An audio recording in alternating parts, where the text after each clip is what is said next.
Hello and welcome. I'm Jackie Lockie, your financial planning maestro. This series of podcasts is aimed at existing financial planning professionals, as well as those looking to enter the financial planning profession. This particular series of podcasts is focusing on financial planning businesses. We share new ideas and challenge your thought processes to help you improve your service to your clients. We have some amazing guests lined up, helping you look at things very differently. I hope that you enjoy today's podcast episode.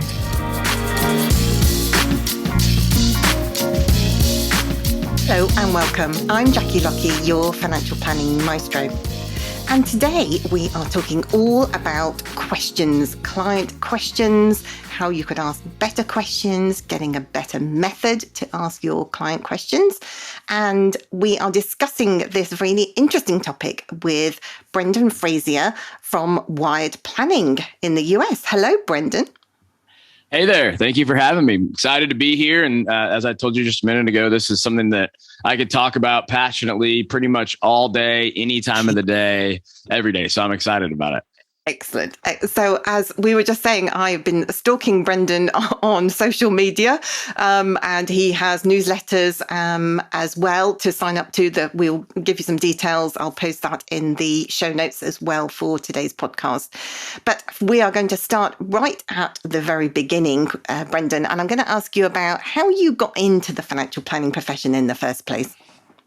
Yeah. So when I saw this question, I just kind of smirked like I always do, because I get asked it a decent amount. And I think I should probably try to come up with some really, really cool story, right? Like some really emotional, like inspiring, maybe gut wrenching story about my path into this industry, because it's just not how it was, but I wish that it was, because it would make for a much better answer. But no, ultimately, like the only thing I can tie back to, like kind of explain as to what maybe paved my path, is that growing up, we had a family, there's a family that our family was friends with, and their kids are younger than I am. And so they were kind of like, these people were younger than my parents. So there's this guy that the dad I kind of looked up to a little bit in a way. And he worked for Merrill Lynch. So he was like your traditional stockbroker with Merrill Lynch. And so I remember thinking like, oh, you know what? That seems kind of cool, being a stockbroker, being in finance. I like him. And so I kind of thought maybe that I was interested in it, but like never really did much about it. I've always just been I've always been an athlete and thought that I wanted to play baseball for the rest of my life. And that came to a screeching halt. And so then I had to decide like what else I wanted to do with my life. So, and then ultimately, like after college, the way it worked out was the job opportunity that I had, and the person that I jived with the most was with an insurance firm here in the States. And it was the old traditional model of, hey, we're going to hire a bunch of people and hope a few of them stick. So I did that for about 6 months and got licensed and trained and everything. And I'm not going to tell all the details of the story. Long story short, my wife and I decided that I didn't want to go down that path of building a business yet. And so I transitioned and stayed in the industry, but went to this company where we were doing retirement consulting for financial advisors. So the advisors would have retirement income situations that they needed some help with or answers on. And so we had a product that was helpful in developing or generating retirement income. And so we were the experts on this one specific product. And so what that did was it gave me, basically it was my foot into the industry, my foot in the door to get in the industry, dip my toe in the water. And instead of working directly with clients and having to build a business, I was able to work sort of indirectly. So it was me and then me and then working with the advisor who was then working with the client. So it was kind of it was almost like an easier way to break in and get some experience in the industry, because you're not like taking people's livelihoods into your hands and trying to build something from scratch. But I was still getting to experience the industry, experience what it was like to see what it was like to work with clients. And maybe the best thing that happened from it was I was able to, I've worked with and talked to thousands of advisors over the course of my career in that role. And you get to really learn quickly and pick up on like what what works well, what doesn't, the things that you think, the things that you want somebody to do with your money, the things that you wouldn't want to do with your money. So it's a good crash course on what works and what doesn't. And so all that being said, I stumbled into the industry because it was the best job opportunity I thought that I had coming out of college. Nothing inspiring in that. And then ended up finding a job at this company, again, where we're doing consulting with advisors, and it just happened to be a good company with a cool culture. And the rest is kind of history from there. And fortunately, I have a passion for the industry and the profession, and just like you, trying to help it continue to grow and improve and enhance over time. Oh, that's fantastic. Well, I think, Brendan, you're not alone. I think many of the over 45s, they're probably all going to be shouting at their podcast app right now. But most of us, certainly of a slightly older generation, shall we say, not the oldest, but most of us fell into financial planning. I know people who have degrees in geology, who were going, on oil exploration, oil rigs and things like that, when the bottom dropped out of the oil market, and so kind of gave up and were looking for different professions as well. So I think it takes all sorts of different skills of different people to come into financial planning professions. So you're definitely not alone switching from sports to financial planning. So yeah. Excellent. Yeah. So, and during that time at that retirement planning firm when you were helping advisors and clients, is that what sparked your interest in, the approach with client meetings and the kind of quality of the questions? Maybe the advisors were asking particular quality of questions and you were thinking, well, actually, I could ask a better question than that. Well, the worst thing you can do is, I guess the quote that I like a lot that I heard recently too is that the easiest job to do is the one that you don't have, because you can play armchair quarterback and sit back and evaluate and you can really critique and pick apart. So I tried to never really do that. But it was that job though, that it didn't necessarily open or I shouldn't say it's what directed me all the way to creating a more emotionally engaging client experience by asking great questions. What it did, though, was that came later. What it did was it opened my eyes to the fact that despite the fact that we're dealing with numbers and helping people align numbers and talking about investments and finances, that there is this whole other element to the equation that nobody really ever talked about or dealt with, which was the psychology and the emotions and the human aspect of working with money. And you talk to anybody that's been in the business long enough, and the story's always the same. It's like, I got into it because I liked the numbers side and I like doing the numbers in the investment piece, but I eventually realized that there's more to it than that. And so what this job did, again, when I'm going around talking to several advisors a day, every day, and you start picking up on these things that people are saying. So I would hear things all the time like, Brendan, sometimes I think I'm more of a therapist than I am a financial advisor. Or, Brendan, I feel like I maybe would have been better off with a degree in psychology rather than a degree in finance or economics or whatever it was. And so you start hearing that over and over again. And then, so I just decided to start asking probably the next natural, logical question once I started hearing that more often, and just decided to ask in return and say, I hear you say that. I hear a lot of people say that, but I'm curious, what do you do about that? If this is so important, if at times you're more of a therapist and you're hearing about people's dreams, their fears, their emotions, if at times you feel like you need a degree in psychology because the clients that you're working with aren't actually doing what they're supposed to do, and it's not a numbers problem, it's a behavior problem. What are you doing to get better at that aspect of working with clients? Because the money side's only half the equation.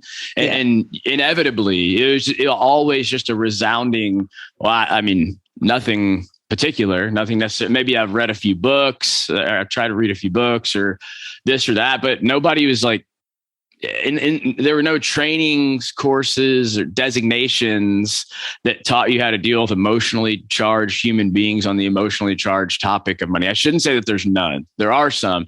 It's just most people weren't doing it. Meanwhile, if we wanted to learn more about how to build an asset allocated portfolio, if we want to learn more about financial planning, tax strategies, retirement planning, you can go to all the trainings, courses, and get as many designations as you want on that. But there's this gap. People were saying, hey, this is what I feel like I need. And then you ask what they were doing to fulfill the need, and they weren't doing anything. And so it's just kind of this eye-opening moment of, you know what? I feel like there's a need for this. I think people would be interested, but still, you never know. No. And so that's kind of where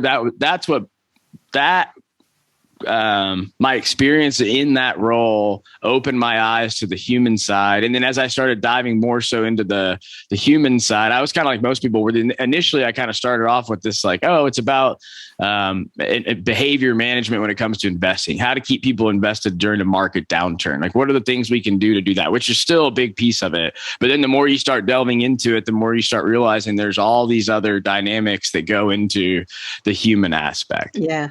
And I guess, certainly for me, when I was practicing, there was this nervousness whilst you were very aware that perhaps you weren't delving that deeply into, the emotional side of asking clients their questions. But then there's that danger zone, isn't there, where you're not a trained counsellor. So there's that apprehension about what the clients might say in return. Yeah, that's exactly right. And completely normal, completely understandable. I hear it a lot, right? Like even sometimes you'll hear people say, like, I don't really know, like, am I going to go too far? Am I going to ask too much? Am I going to be too invasive? Is this what people actually want to talk about? Like, they're coming to talk to a financial advisor, a financial planner. Like, are these things going to catch them off guard? But I think what we need to know, and I think it's important to point this out, is first of all, that's completely normal and completely understandable. If we go back to like some of the things that we know from research, talking to investors and clients, we know that 82% of clients, 82% of people say that the number one most important quality that they want and look for in an advisor are their interpersonal communication skills. Yeah. So there's a bunch of other ones. 82% say interpersonal communication skills, and that's the ability to feel heard and understood, the ability to develop rapport, show empathy, those sorts of things. So we know that at the end of the day, that's something that's valuable to clients. The other thing that we know that I find interesting is this is actually a study that was released in the last couple months. And it basically, to keep it simple, instead of getting into all the boring data piece of it, what it showed was there's a direct correlation that exists between the quality, the data gathering experience, the qualitative data gathering experience, not quantitative, qualitative data gathering experience. So asking about things that are important in people's lives, asking about their fears, their hopes, their dreams, and then that tying directly to higher levels of trust, connection, and client retention. So it's not just that we think that these things are actually important. It's that the facts show, like, hey, the better you are at having conversations with people, not about quantitative stuff, which is certainly important. You have to do that too, but about the qualitative stuff, about what it is that they want to do with their money, what's most important in their lives, what like their most valuable relationships. The more you can dive into those things, the better, the more trust you create. Yeah. The more trust you create, the more prospects that convert into clients, the more clients you also keep for a long time because you're having a conversation with them that basically nobody else is having. Yeah. And you connect with them on a different level, don't you? Yeah, that's exactly right. Yeah. And so you have developed 4 pillars to think about when asking great questions of your clients, haven't you? And I want to delve a little bit deeper into each of these 4 areas that I know that you love chattering about, which is great. And let's look at the first one. So the first thing that I saw when I kind of came across you on Twitter, I think it was some months ago now, was a list of questions. And one of them was saying, a great question minus listening is no longer a great question. And I often feel that advisors, they're under pressure to ask their clients particular questions, obviously, as you already alluded to, much about the facts and figures of stuff. And then you kind of get this cursory set of questions about, when do you want to retire? Oh, that's interesting. 55? Oh, okay, yeah, that's great. But there's more to it than that, isn't there? And there's so much more to it about being present in the room, mentally present with the client as well, isn't there? Yeah, absolutely. So, and I firmly believe this, that a great question, you can ask a great question, but if it's not if you don't follow that up with listening with curiosity and empathy, like it's truly no longer a great question. And so what we know about, and I think it's important to like think about like, okay, what is listening for a minute, and like, why is that important? So first of all, if nothing else, you can know this, that when they do brain scans and show people talking about themselves, what it shows is that when somebody talks about themselves, it lights up the same areas of the brain as eating chocolate and sexual activity. Now, if you don't like eating chocolate or sexual activity, know that the vast majority of people really like both of those things. And so if you can get somebody talking about themselves, which means you have to listen, you can get somebody talking about themselves, it lights up those same area of the brain. So that's first and foremost, which I think it's important to know. It's a rewarding thing. And I challenge people with this all the time. It's like, think back to the last conversation you had with somebody where you thought to yourself, I really like that person. I really enjoyed that person. Or man, I feel like I could talk to them all day, or time really flew by in that conversation. Odds are, if you felt that way, you probably talked more than the other person did. And that's why you felt that way, because your brain's on this path of lighting up the areas of the brain that's like the reward center. So there's a reason that you felt that way. Moira Summers she wrote a great book called Advice That Sticks, that it should almost be like required reading for us, for the profession, I think. She says that the research shows that the number one predictor of client satisfaction in a first meeting, it's not how great they feel about your process. It's not how many years of experience you have. It's the amount of airtime that they get in the first meeting, which again requires being able to listen, to be able to sit back and ask good questions, to listen and let them talk about themselves. So what we always say is, if you want to think about it like kind of practically, or how do we do this? Like the best thing you can do is try to strive for an 80-20 listen to talk ratio.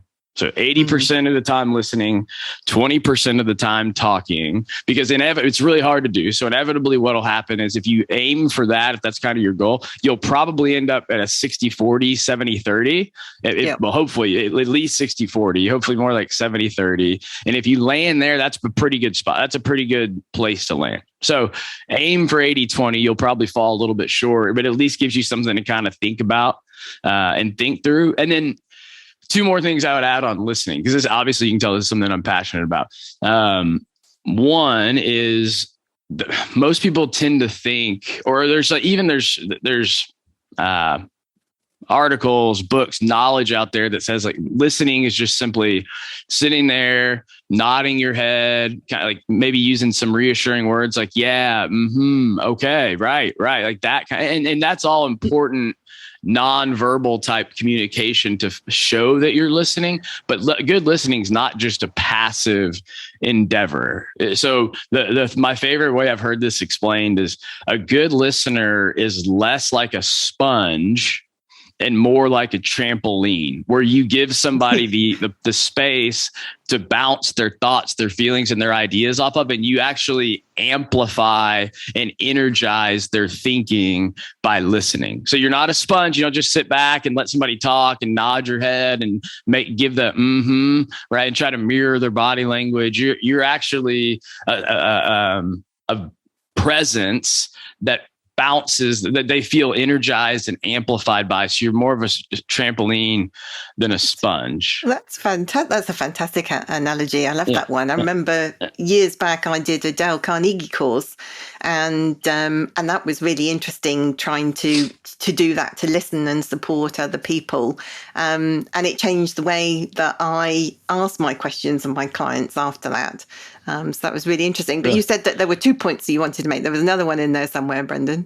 Yeah. So the last one is just because I'm so fascinated by this idea on the podcast. Every guest that comes on, I ask every one of them at the end who the best listener is in their life and what makes that person such a great listener, just to try to start, amassing and accumulating some responses to get a feel for how can we define what makes good listening, what creates a good listener. Yeah. And by far and away, the number one common thread in all the responses is the idea of being present. And that sounds really simple, right? Like, oh yeah, of course that's the case. But being truly present is really, really hard to do. I mean, it means like you shouldn't have your phone out. It needs to be on do not disturb, needs to be in a drawer in another room, but like truly being there and being present and making that person feel like they're the only thing that matters at that point in time is the key to making somebody feel heard and understood. Again, it's one of those things that sounds simple. It's just really, really hard to do. Yes. I remember that I had a client, I think I've talked about this on a podcast actually. George Kent and I were talking about this the other day. Had a client, two clients who were GPs, and they came to see me many years ago for their annual review, and they weren't looking at each other. They felt clearly uncomfortable in each other's company. So, but I said to them, everything okay? And they nodded and carried on. So we were talking about their retirement planning strategy, and I asked them where they wanted to be in 5 years' time with it. And they looked at me, they looked at each other, and they looked back at me, and they said, divorced. Oh, wow. Yeah. And I was like, eek. I was in my early 20s at the time, and, that it could have gone one or two ways, because I could have gone, right, that's really interesting. I'll write that down and, move swiftly on. Right. Which I think, I had this urge to do, because as a, early 20s, a year old, I didn't feel armed or prepared to be able to cope with an answer like that. But actually what I did was I thanked them that actually they felt that we'd created a safe environment that they could have that discussion about what they actually wanted, even if it was to part company with each other. But it's a valuable lesson that when you ask these questions, you don't know what you're going to get back in response, and then how you cope with that, especially in a first client meeting. Because we traditionally spend such a lot of time talking about, well, this is our service and this is what we can do for you. This is what we've done for other people in your situation, rather than asking about them, don't we? Yeah, probably the biggest mistake that most people make, most advisors make, is try to make that especially like a discovery meeting, first meeting, more about, there's this assumption that, they probably want to know a little bit about me and my background and the services that we provide and all the things that we can do and all the things that we've done for other people just like them. But the thing you have to remember is that people don't buy the plane ticket. They buy the destination. They don't buy your process. They buy the result and the outcome. And what they're looking for isn't to be like wowed and impressed because you have some great service model and some great customized portfolio process. Those are all means to the end. Those are all parts. Those all come with what they're going to get. What they don't really care about that. What they want to know is, there's two things going through every client's or potential client or client's mind in a first meeting. And it's, do I like you and trust you? That's the same one. And do I feel the certainty that you can provide the result or the outcome that I want, or that you can solve the problem that I have, depending on, whichever it is. Some people come in because they've got a problem that they need resolved. But so there's literally their brains sitting there. They don't know this, but their brains sitting there going, do I like and trust you? And do I feel certain that you can deliver the outcome and the result that I want? And at no point do they think, at no point will your perfect customized research description of your process provide either one of those things. Yes. And that leads me really nicely on to talk about what happens in a client meeting and the order and structure. And what order and structure do you recommend when you're looking at, the kind of questions that you're asking clients, and where are advisors going wrong with all of that? Okay, so I've got to throw you a curveball here, because in the last few months, I've actually added 2 more principles to the list. And so and the reason I'm saying it now is because I think the one that you mentioned first, that a great question minus listening curiosity is no longer a great question. I think that still comes first, but there's 2 that we've got to squeeze in here in the middle before we get to the order and structure, if that's okay. Far away. Yeah. Okay. So, and this came from experience, just from working with advisors and kind of hearing what they would have similar issues with, hey, I don't really know how to go about having these conversations. I don't know how to approach it. Is this what people want to talk about? So the one thing that first and foremost that you have to know is that I'm going to call it your way of being or how you are. So, and I'll explain in a second, but your way of being when you ask a question is just as important as the question that you ask, or the way that you present yourself, the way that you come across is just as important as the words that come out of your mouth. So what that means is you could have two people asking the same great question. And if one person asks it with excitement and energy, enthusiasm, they're going to get a completely different answer than the person that asks it and feels a little bit awkward about asking it, or they're unsure about whether they should ask it, or they don't really believe that they don't really fully believe that it's a great question. So what we've learned from communication experts is that your tone of voice is one mechanism among many that can actually create and elicit emotion in people. Like the vibe, isn't it? It's like the vibe. That's exactly right. The vibe you give off. Yeah. Yeah, that's exactly right. So if you think about, like, sometimes there's situations where in your life with a spouse, with a child, whatever it might be, there's situations where somebody's if they're amped up and they're feeling a lot of emotion, you want to use more of a calm, soothing, low voice, talk a little bit slower that brings them down. At the same time, using more of a positive, playful, excited tone, it actually creates it elicits a more positive response, which gets somebody more in a collaborative frame of mind, which is going to get them to open up and answer the question differently. So when you're thinking through working with clients, what I always say is, if there's a question that you ask or want to ask that you don't feel excited about hearing the answer, or you don't think that it's truly a necessary question to help unlock the life that they want to live, and you're not excited to hear the answer, you probably shouldn't ask it, because you're not going to get a good answer. And so the other funny thing is, whenever I ask people what their favorite question to ask clients, whatever their favorite question is to ask clients, almost inevitably their favorite question is the one that gets the best responses. And so then you go, okay, well, it's probably the one that gets the best responses because you're going to get a good response, so you're more excited to ask it. And so it creates this cycle, right, of like, well, no wonder it's such a good question. So that's first and foremost. Or actually, I'll say this. So there's a advisor that I've talked to and worked with who, like, it doesn't have to be playful or excited. You can come up with your own term for how you want to envision this. But for her, she sees herself as being zestful. And so she's kind of created this question mantra when she's working with clients, where she wants to bring a zestful tone to the conversation and the questions that she's asking. And so just know that your way of being, the way you approach the question, absolutely determines the quality of the answer that you're going to get. Yeah, that's interesting. And does that roll out into, how you're dressed? And, because I think, before the pandemic, many financial planners would go around in suits and ties and things like that, seeing clients. And I think most people don't anymore. They might have, blazer or jacket, and probably open neck collar shirt or something like that.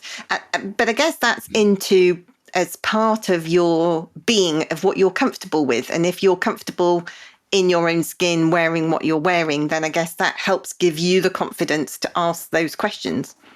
Yeah. I mean, so I'm not an expert in all things like that's what I call the invisible influences, right? Of like what's being signaled by the way that you're dressing, what's being signaled by the background in your office, the setup of your office. And actually had Rory Sutherland on, who's a legend, well, basically worldwide, but especially over there. And he talks a lot about that, which is interesting. But I think to your point, what I would say is, whatever you feel, it's about how you come off, how you present yourself, your way of being. So if you feel more like yourself when you're dressed in a blazer than you do just a full on suit and tie, then that's gonna show itself in your conversation. If you feel more comfortable in the suit and tie, then that's gonna show itself in the conversation. So yeah, I mean, you probably don't want to go in with, if you're meeting with somebody that comes from a white collar background and you're sitting there with a t-shirt with holes in it, like that's probably a little bit risky. But maybe use a little bit of what's the word I'm looking for? A little bit of common sense. That wasn't a tough word, by the way. I'm not sure I struggled with that one so long, but I think you're right. I think it's how you feel and what you're wearing is going to come across in the questions that you ask, the way you present yourself, the conversation that you have. So well, if you have more questions on that, let me know, or I can, because I know we didn't budget time for 6 principles. So you can ask more questions about that, or I can tell you the next one. You said there was 2 extras. So the first one being your way of being, and the second one is establishing a context before asking a question. So if there's a question where you feel like you're not really sure how somebody's going to respond, you're not sure if that's something that they want to talk about. So for example, you had George Kinder on, so he has his famous 3 questions. And so if you think about the first one, where you're essentially asking somebody that, if money was no issue in your life, you're financially secure, what would your life look like? And then the second one is, hey, a doctor's told you that you only have either like 5 or 10 years left to live. I know, talking to advisors, like there's a little bit of a hesitancy around, do people want to answer these questions? Like, they're coming for financial advice. Do they really want to talk about what's going to happen, what they want to do if they're going to pass away in a few years? And so the best thing you can do if you feel that way, or if you don't, is establish context before asking the question. So if somebody was to come in and one of the first things you were to say is, hey, what if you're financially secure for the rest of your life? What would that look like? What would you be doing? How would you be spending your time? So on and so forth. That might catch somebody a little bit off guard if they're not expecting it, right? So, but if on the flip side, you were to say, hey, thank you so much for being here, Mr. and Mrs. Client. One of the things that we truly believe as a firm, that basically it's involved in everything that we do, is that money is simply a tool to fund the life that you want to live. We think that if that's not what it's for, what's the point? We want to align your money with your values and your life so you can live the best life possible. By the way, very few people will ever say that they don't think that's a good idea, right? That they don't buy into that philosophy. If they do, it's just a good natural filter for whether they should be a client or not. If they don't believe in that and you do, they probably shouldn't be a client. But if you start off by saying, hey, this is what we believe. We believe money is a tool to fund the life that you want to live. What that means is we need to get really clear on what that life looks like, so we can now align your money and your finances with that life. And we've got a few questions that we want to ask to help uncover that, to do that. Is that okay with you? And then nobody's going to say no. And so now you've established why you're asking this seemingly off the wall question, so that when you ask, hey, let's assume money were no issue, you're financially secure, all your finances are taken care of, what would your life look like? There's no doubt in their mind why you're asking. There's no hesitancy around, I wasn't expecting that. Now they know why they're answering the question. Yeah, that's fascinating, isn't it? And it really kind of, it's logical if you think about it, isn't it? Just positioning the question in the right context. So you're not kind of dropping a ton of bricks on somebody, they walk in through the door and you go, let's talk about the meaning of life, that kind of thing. Yeah. Yes, that's you're kind of there are warm-up questions, if you like, to kind of the big, deep and meaningful questions. So I think that's a really great way to think about it. And so going back to our structure then, is there a particular structure that we should be thinking about when we're asking these questions? You've kind of earned the right to ask the questions by, your kind of warm-up questions, if you like. And, in your experience, is that where advisors tend to go wrong? Is that they think about these, kind of big, juicy questions, and then they're unsure about the context to put them in. And so then they don't ask the questions and just kind of, pussyfoot around the point. Yeah, I think that, and I think it goes back to what you said earlier too, which is not knowing what type of answers to expect by asking the question. And then when you don't know, when you fear the answers that you're going to get, then you don't really know what to do with them, how to handle it, both in the conversation. You don't know how to handle it in the conversation, but at the same time, you don't know what to do with it after the conversation, right? So even a question as simple as, what's important about money to you? And then inevitably, like oftentimes you'll hear things like, oh, it's important because I want to have freedom. I want to be able to leave the 9 to 5. I want to be able to do what I want when I want. It's like, like, those are good. That's like a good answer to get. But then if you're not used to it, if you don't know what to expect, you don't know what to do with it, it becomes a little bit intimidating. And I think that's a big piece of it is getting, and we talk a lot about getting to the point where you've had enough and you've heard enough of these conversations where it starts to, like, you have enough reps to where it basically it starts triggering, where you hear words, you hear phrases, you hear things that you know are, they're emotional phrases, they're emotional things that people say, and you know to go down that path, and then you know what to do with it when you get it. And it just comes from practicing experience. But back to your point, the order and the structure matter because it creates flow. And so there was this research study done where they had two people, or they had groups of people sit down for a conversation. They were on a blind date, and it's like, to boil it down and make it simple, one of the groups was just they sat down with another person. They just asked a bunch of questions, tried to get to know them. The other one was given a specific order and structure in which to ask the questions that started off a little bit like, basically they escalated in terms of intensity. And so at the results of that study were that the blind dates where there was an intentional order and structure felt higher levels of connection, trust, and likability. And so I think that speaks to the part about, if you were to go in firing on all cylinders and say, somebody sits down, you're like, so tell me about your goals. What are your financial goals? Well, first of all, that's a whole other topic because nobody actually thinks about their financial goals, whether you like, for the most part. Yes. But what you want to do is you want to create this rhythm and this flow where somebody gets comfortable. They get in this rhythm of talking, they're opening up, and then they're starting to tell you things where you're sitting there going, I'm not even really sure how this is relevant or how we got here, but here we are, because now they're just rattling things off left and right. Yeah. And so you did it at the beginning of this conversation. We do it at the beginning of the podcast that we do as well. And it's intentional. You want to ask somebody, especially in the beginning, you want to ask questions that people are familiar with answering and that elicit some type of positive or emotion in general, but generally positive emotion. And that's, if it's easy to answer and it comes with an emotional answer, that opens the floodgates, right? Yeah. So asking somebody what's something that's easy to talk about. Well, ask somebody about their past and positive experiences from their past, and they could probably go for days, right? Yeah.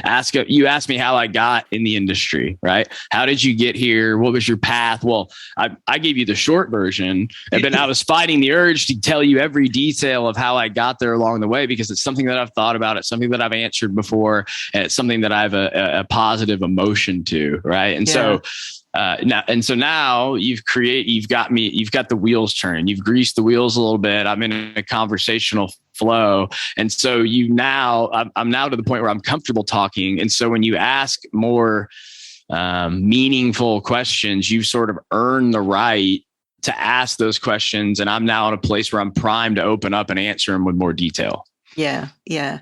And talking of the quality of those questions, certainly here in the UK, I'm sure probably in the US, if you've ever been on any kind of course that deals with questions, there's always been a red mark over asking closed questions. And I know one of these pillars, or there's 6 pillars now rather than 4, is about not stressing over asking closed questions, isn't it? Yeah. And so that's one that always gets people's attention, right? It's like, don't stress about closed-ended questions. And everybody goes, huh? What? No.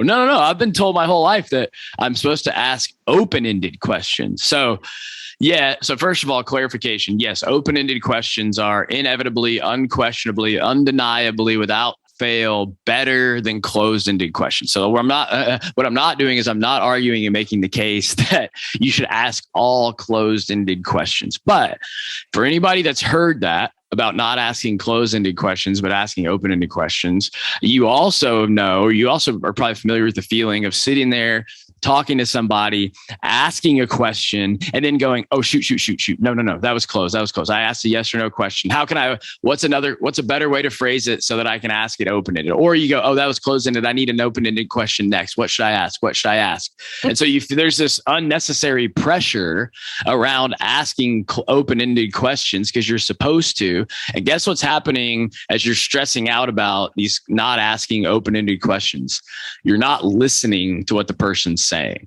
Yeah. And so we just said a great question minus listening and curiosity is no longer a great question. So you ask a question, then you're all stressed out about how you asked it and how you could ask it better. And you're losing the listening piece. You're losing the connection. So So what do we do about that? Right? Okay. How do I actually not stress about it, but still ask open-ended questions? Well, you go into conversations just like you did with this conversation, just like I do with all the podcast conversations, is you go in with a loose framework of open-ended questions that you know that you want to ask and will ask. And as long as you've got some good open-ended questions lined up and prepared that you've picked and you have in your process because you know it's going to elicit good conversation and the type of responses that you want, well, guess what? Then you don't have to worry about closed-ended questions anymore, right? Because then you're asking these good questions that you know you're going to ask, you know why you're asking them. They're going to facilitate good conversation.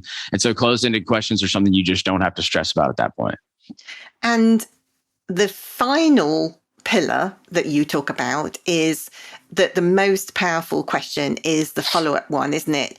But one of the things that worries me about follow-up questions, and I've actually seen this happen in client meetings, and other financial planners have quietly confessed to me that you end up going down a rabbit hole sometimes when you particularly with couples, one party responds to a question and you go, oh, that's really interesting. You ask your supplementary question and then you end up just talking to that one client instead of the two of them that are in the meeting. So there is that danger, isn't there, with those follow-up questions? There's still great questions to be asking, but you've still got to be, I don't know, a kind of self-aware of where you're going with that one person, particularly if you've got more than one person that you're talking to. Yeah. So I think that point about going down a rabbit hole, especially with one person, I think that speaks to more so like controlling the conversation than it does like the question side of things. That speaks to being aware of involving both people and both spouses and making sure to tie or the partner, whoever it is, but making sure to tie the other person back in. The other thing I would say is and I get it, like you don't want to go down aimless rabbit holes. No doubt. Like you don't want to go down these. You only have a certain amount of time.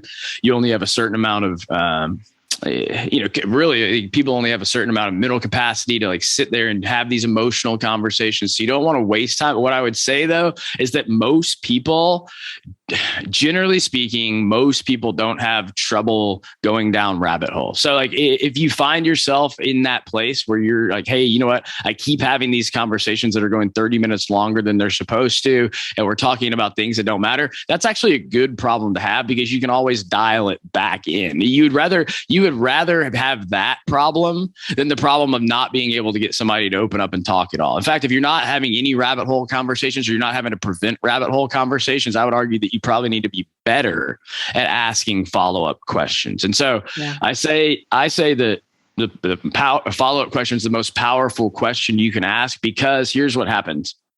When you ask somebody a follow-up question, it immediately signals to that person that it's about them and not you, and that you're really, really interested in what they have to say. Okay. So think about, you ask somebody a question. It could be anything. It could be like your question at the beginning where you asked me about how I got into the industry. Even we're on a podcast, so it's a little bit different. Like I'm supposed to talk, but in a normal conversation, if somebody were to ask you that question, or they were to ask, hey, what'd you do this weekend, or whatever it might be, our minds, we're answering the question, but your mind, you don't want to monopolize the conversation. You don't want to be the person that talks too much. You don't want to talk to somebody if they're not interested. And so your mind's always wondering, it's scanning, going, am I saying too much? Are they still interested? Should I keep going? What do they want me to say? or should I just stop now? And so if somebody asks you a follow-up question about what you've just said, it gives your mind permission to keep going and to open up. So follow-up questions are really what trigger somebody opening up and talking more, because you've given them permission. You've signaled to them that you do want to know more, and they can feel comfortable uncovering more information, revealing more information. Yeah, yeah. And I think, there's so much more that as financial planners and, people who support financial planners can do to help open up those kind of conversations, and, to know where the line is, where, you're comfortable in yourself going up to with a client, so you don't need to be, have a degree in psychology or whatever it might be, trained counselor or so forth. But you can still go down those rabbit holes, and you can still pull the conversation back. But it needs that structure, doesn't it? And it needs to be thought through. It's not just a case of having, slapping any old question down on the agenda. You've got to think through that flow that you were talking about right at the start of this conversation to help the client feel comfortable and to help them feel engaged and, energized to answer your questions. Yeah, that's exactly right. And can I mention maybe just like an overarching point about questions in general? Yeah. Okay. So, and again, this goes back to another study. And this is kind of whenever you asked earlier about what got me into this. And so one of the things that really made me passionate about this whole human side is that the research, the knowledge, the answers to the human side of working with people. A lot of it's already out there. It's just in different realms of the world. It's in behavioral economics. It's in psychology. It's in communication. We just haven't figured out a way to bridge it and apply it to financial services and working with clients and their money, right? So it's like, that was a big impetus or a big passion of mine, was saying, hey, I don't want to know knowledge. I want to know, practically speaking, how to use this and work with clients. And so I say that to say there's another study out there. Again, it comes from another realm. It's from the Harvard Business Review, where they sat people, they were looking at questions and the power of questions. So they sat two groups of people down, and in group A, they had two people, and group A was required to ask, or they were told they could ask no more than 4 questions of the other person over the course of 15 minutes. In group B, there were two people, they had 15 minutes. They were told they had to ask at least 9 questions of the other person over the course of 15 minutes. So on two different groups, one group, it's kind of like, hey, you can't ask many questions. The other one's focused on asking questions and asking good questions. And so they go back, they scrutinize and analyze all these conversations. They talk to the people that were getting asked questions, or the subjects in the experiment. And what they found was that asking questions, the group that had to ask at least 9 questions, the people on the receiving end of that reported higher levels of trust and higher levels of likability with the person that they were sitting with than the other group. Okay. So if we go back to what we said earlier, and we said, all right, the most important meeting you'll ever have with a client or prospective client, or I guess at this point it's a prospective client, is the first meeting, your discovery meeting, because they want to know, do I like you, and do I trust you, and do I feel certain that you're the person that can deliver the outcome that I'm looking for and the outcome that I want. And so what we know is that questions and asking great questions is a superpower for building trust and likability.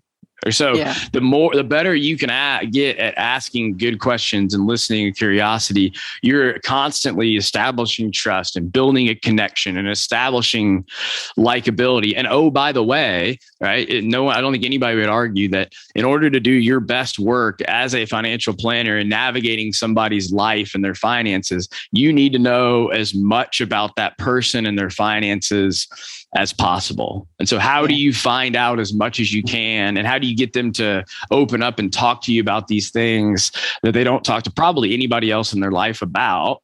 Well, you have to ask great questions, because that builds trust and connection. And then when you ask the right questions that elicit the right that elicit the information that you need and the emotions that you need, that's how you uncover the information so that you can do your best financial planning work. So I always joke and say it like this: like, if I were to go to somebody and say, hey, I have a pill And in this pill, it'll absolutely transform your first meeting with clients and prospects, because it'll instantly create trust and likability, and it'll get them to tell you everything that you need to know about their life and how to do financial planning right for them. Is that something that you want? Well, nobody says no to that, right? It's like, yeah, of course I would. No. It's like, okay, great. It's pretty simple. Again, it sounds simple, but it's actually hard to do. But all you have to do is ask great questions and listen with curiosity. And it's a superpower for doing that. Yeah.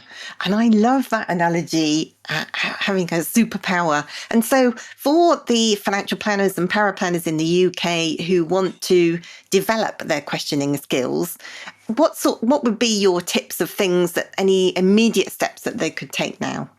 Yeah, right. So this is one of those things where it's like, hey, is there anything we can do? Like, what's the best way to do this? The good news is there are ways to do it.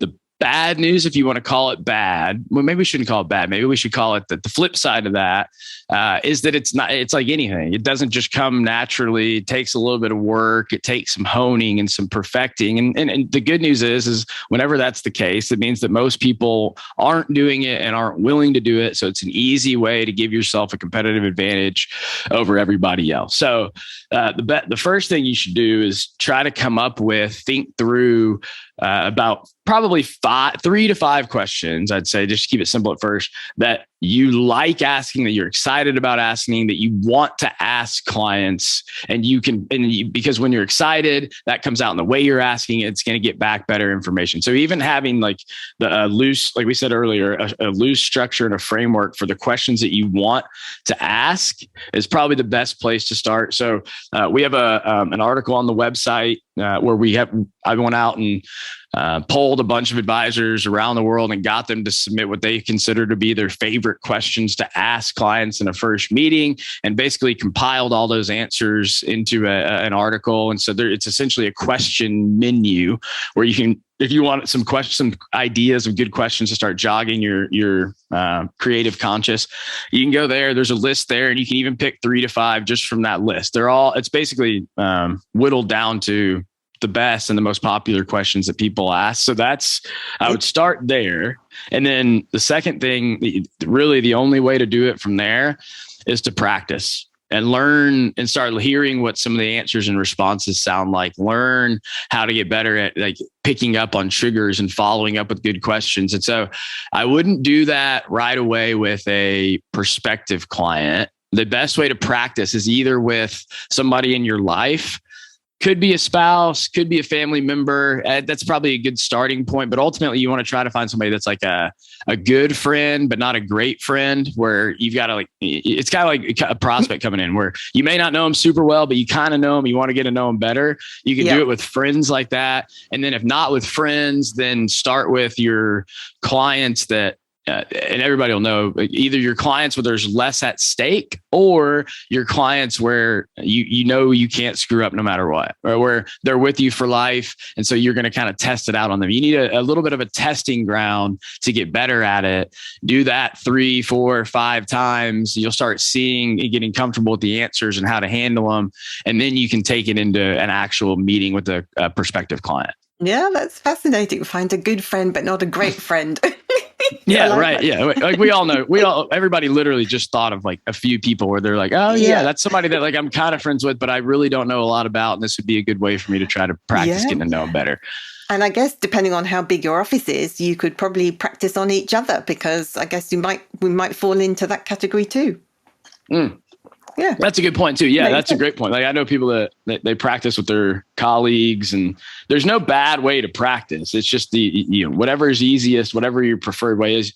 Getting practice in is the best. It's really the only way to do it. Yeah. Well, Brendan, we are out of time. We've been nattering for ages. So I just wanted to say it's been an absolute pleasure to talk to you. Thank you so much for joining me today. And I love that analogy of that money is just there to fund the life that you want to live. And the developing my superpower are certainly the 2 biggest messages that I'm going to take away from today. Definitely everybody out there needs to work on their superpower of questioning skills. Thank you so much for joining me. It's been a real pleasure to talk to you. Yeah, thanks a ton for having me. And just wanted to say I appreciate the work that you're doing, say thank you for the work that you're doing to raise the level of advice over there in the UK. It's always good to see. I hope you enjoyed today's podcast. It's really interesting, isn't it, to listen to other people's points of view about different things, all relating to our wonderful financial planning profession. If you know anyone who might be interested in listening to any of these podcasts, please pass on our details to them. So that's it from me. Join me again next time when we'll be talking all things certified financial planner related, and also dropping in on our new entrants to the financial planning profession. Bye for now.